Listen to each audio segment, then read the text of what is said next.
안녕하세요. 본모민 기성현 대표 변호사 박보준입니다. 오늘은 건설 관련 사건을 하나 소개드리고자 합니다. 먼저 본 사건의 개요를 말씀드리고자 하면, 의뢰인은 건설 자재를 임대하는 회사입니다.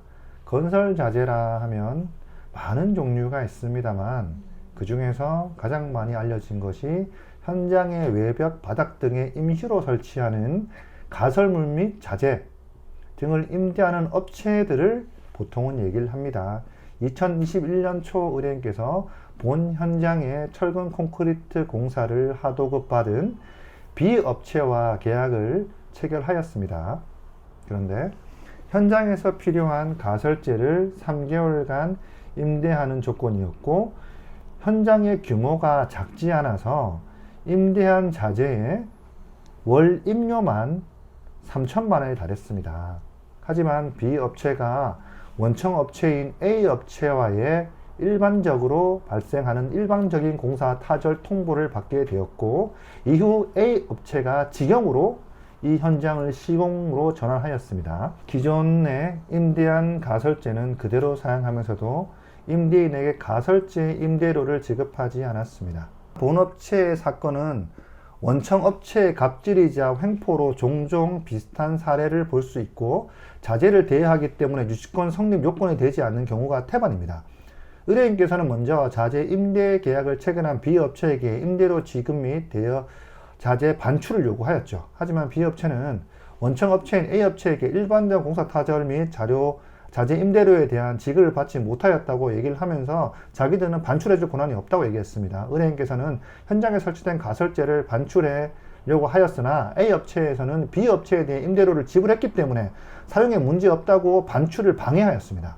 또한 현장에 방문 시 의뢰인의 자재를 주의 없이 마구잡이로 사용 중에 있었고, 일부 파손 자재도 있었고, 의뢰인께서는 사실관계를 확인한 결과 A업체는 B업체에게 자재 임대료를 전혀 지급하지도 않았습니다.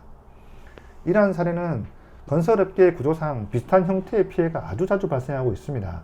하도급 업체는 말 그대로 의뢰 입장이고, 을과 계약을 체결한 자재 등을 납품하고 공급받지 못한 업체도 의뢰 입장보다도 낮은 셈입니다.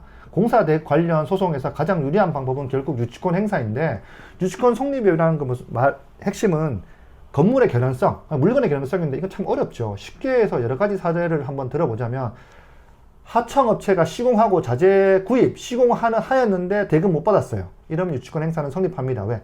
물건 만드는데 썼으니까요. 근데 그게 아니고 노동력만 제공한다거나 지금처럼 자재 빌려주기만 한다거나 하면 이 경우엔 결연성이 없기 때문에 유치권이 성립하지 않습니다.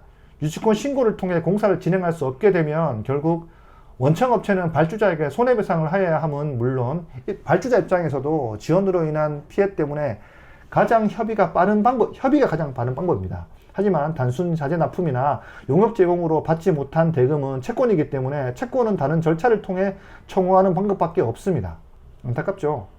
제가 그럼 여기 드릴 수 있는 팁은 무엇이냐라고 하면, 결국 원청이 있고 거기에 돈을 주는 다른 곳, 은행이 있다거나 아니면 발주처가 있다고 하면 거기에 시공사한테 가압류하는 방법이 있겠지만, 결국 이런 것도 계약 관계를 검토해 봐야 됩니다. 그래서 이번에도 가압류도 같이 했고, 교육청에 이 공사가 교육청 발주사이기 때문에 교육청에 가압류를 하게 되니 일부 협의는 보고 돈을 받고 진행하는 현장이 되었습니다.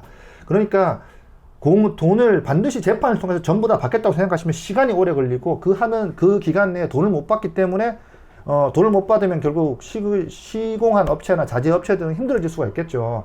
일부 변제받는 방식을 제가 도와드릴 테니 꼭 전문가와 상담해 보시기 바랍니다.